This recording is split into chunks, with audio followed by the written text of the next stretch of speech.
Sir ఇంకొకటి నెట్‌లో search చేస్తే మనకి జార్జియాలో గురించి సెర్చ్ చేస్తే ఒక జియో మేరీ యూనివర్సిటీ ఎక్కువగా అందరికి రీచ్ అవుతుంది.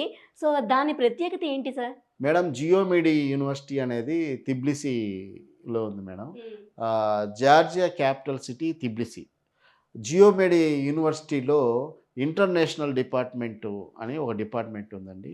ఆ ఇంటర్నేషనల్ డిపార్ట్మెంట్ హరీష్ గారని ఉన్నారు. ఓకే. హరీష్ గారనే అతను మన ఇండియన్ అతను. ఓహ్! సో, తనకు ఇండియన్ స్టూడెంట్స్ ఎఫ్ఎంజీకి ఎంత ఇంపార్టెంటో తెలుసు.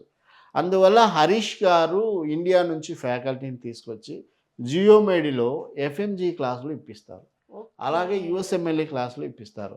అందులో జియోమెడి అనేది ఎక్స్‌క్లూజివ్ మెడికల్ యూనివర్సిటీ మేడం. హ్మ్. అంటే దాంట్లో మళ్ళీ లా గాని, ఇంజినీరింగ్ గాని అలా ఏముండదు. ఏముండవు. ఓన్లీ మెడికలే ఉంటుంది. హ్మ్. అందువల్ల జియోమెడి యూనివర్సిటీ అనేది రిజల్ట్ కూడా రిజల్ట్ కూడా చాలా బావుంది. బావుంది. Okay. Thank you sir. Thank you అండి.